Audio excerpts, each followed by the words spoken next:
bem, o nosso assunto ele tem várias portas de entrada possíveis, pode-se entrar nesse assunto por várias vias, e eu vou aproveitar uma coincidência que hoje um rapaz, um repórter do New York Times, que está ali atrás, me perguntou por que tipos como eu e Bolsonaro somos frequentemente chamados de fascistas. Né? Então vamos entrar pelo lado do fascismo. Qual é a origem do fascismo? O fascismo começa por volta de 1910, com uma discussão interna no movimento socialista italiano e com, vamos dizer, uma cisão do movimento socialista baseada na teoria enunciada por dois grandes teóricos do fascismo que se chamam Enrico Corradini e Alfredo Rocco. Alfredo Rocco, se bem me lembro, depois veio a ser ministro do governo Mussolini. E eles tinham uma teoria de que o sujeito agente, a força principal da Revolução Mundial, não podia ser a classe proletária, e aliás não podia ser nenhuma classe social, porque as classes sociais estavam condicionadas e circunscritas aos seus países de origem. Não havia, por exemplo, um proletário internacional. Proletário internacional era apenas uma maneira de dizer, mas se o proletário italiano saísse dali e fosse para a Alemanha, ele não seria um proletário na Alemanha, ele seria um mendigo. Então, a condição de proletário é uma condição nacional. Então eles pensavam, se queremos uma revolução mundial, o sujeito ativo dessa revolução não pode ser a classe proletária, não pode ser nenhuma classe. Somente a nação pode ser o agente da revolução mundial. Então a ideia, vamos dizer, de nações revolucionárias, ou seja, nações proletárias contra nações burguesas, ou nações exploradas contra nações exploradoras, esta foi a origem do fascismo. Se vocês observarem bem, vocês verão que depois da Segunda Guerra, esta estratégia foi adotada por todo o movimento comunista mundial. O movimento terceiro-mundista criado por Stalin não é nada mais do que isto. Se pegamos a história do Partido Comunista Brasileiro, por exemplo, vocês verão que a partir da Segunda Guerra, já na época do governo Getúlio Vargas, a estratégia era a união, a aliança entre o proletariado e a burguesia nacional contra o imperialismo. Então, é a nação proletária contra a nação capitalista imperialista. Isso foi adotado em todo o mundo. Isso é a mesma coisa que dizer que o movimento comunista internacional, depois da Segunda Guerra, se transformou num movimento fascista internacional. E é por isso mesmo que eles xingam os seus adversários de fascistas para ocultar a realidade da sua própria política. Muito bem, se pegamos desde o início do movimento comunista com Karl Marx, nós veremos que sempre todo o mal, a violência, a criminalidade que estavam intrinsecamente associados a esse movimento eram justificados em função de fins a que essa violência, esse mal deveriam servir, de maneira que o mal serviria ao bem. Como diz o fim, justifica os meios.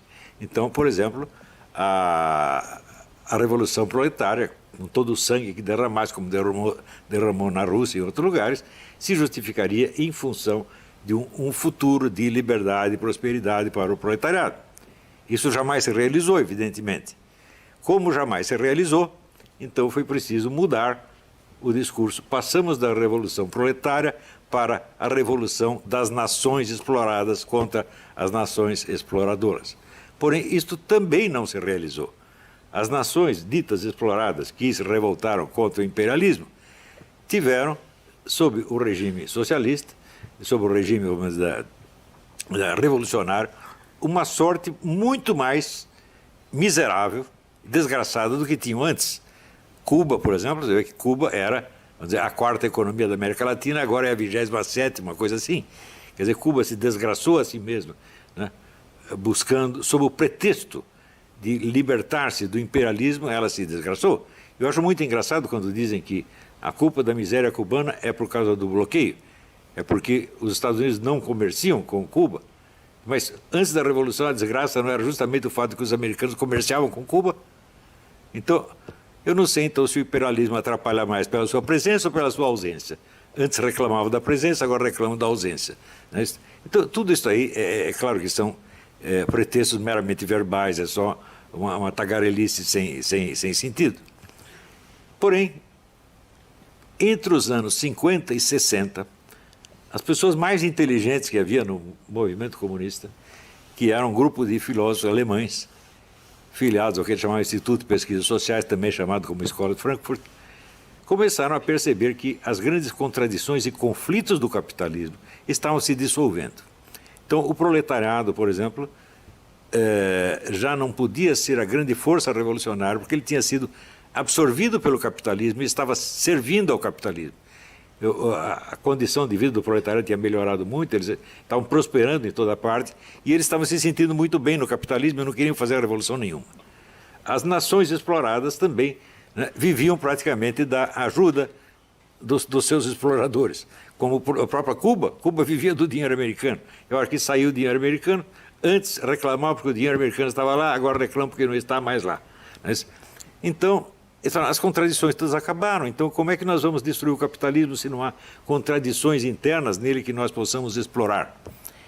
Então, esses filósofos, dos quais o chefe, vamos dizer, o fundador disso aí foi o filósofo húngaro Georg Lukács, mas os outros eram todos alemães, Max Horkheimer, Theodor Adorno, todos eles, né? Então, eles formularam o problema assim: já que no capitalismo não há mais contradições econômicas que nós possamos explorar, e entre as nações ricas e pobres também já não há aquela contradição que havia antes, o que nós podemos explorar como mecanismo destruidor do capitalismo? Que contradição interna nós podemos encontrar dentro dos países capitalistas que nós possamos explorar para destruí-los? E eles criaram, então, o que se chamou dialética negativa. Dialética negativa consiste apenas em encarar tudo o que existe sob o aspecto negativo e encarar o lado de mal, de exploração, de crueldade que existe em tudo, todas as relações humanas possíveis. Relações que tanto pode ser abarcar a sociedade inteira, quanto pode ser relações pessoais. Por exemplo, a relação entre marido e mulher, pai e filho, professor e aluno, e assim por diante. Eles começaram a enxergar o mal em tudo.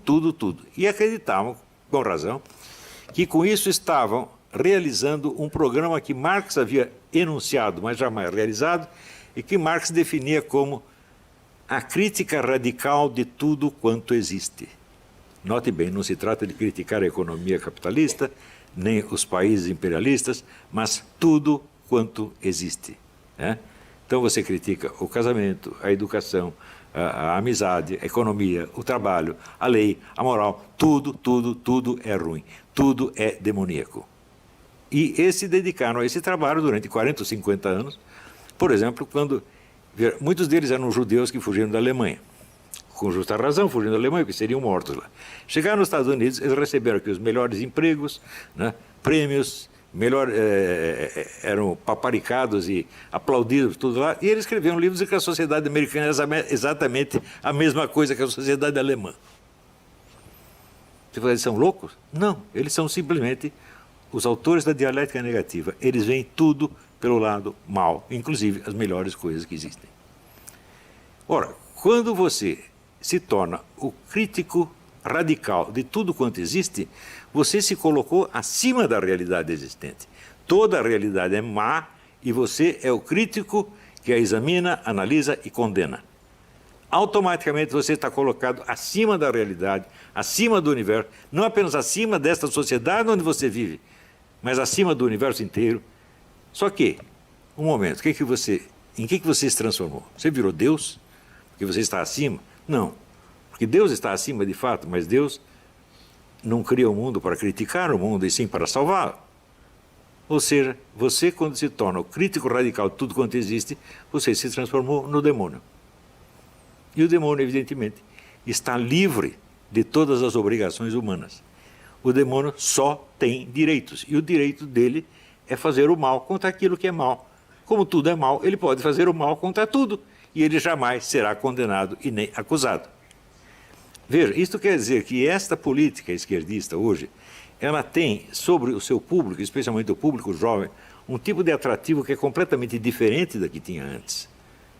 Antes tratava-se de fazer o mal em nome de um bem. Agora não precisa mais o bem. Agora o mal é em si mesmo uma superioridade. Tão logo você aderiu a esta política, você está acima da humanidade. Você jamais é submetido a exame, você é o examinador, você é o julgador e você é o carrasco que vai destruir tudo. E você jamais será examinado.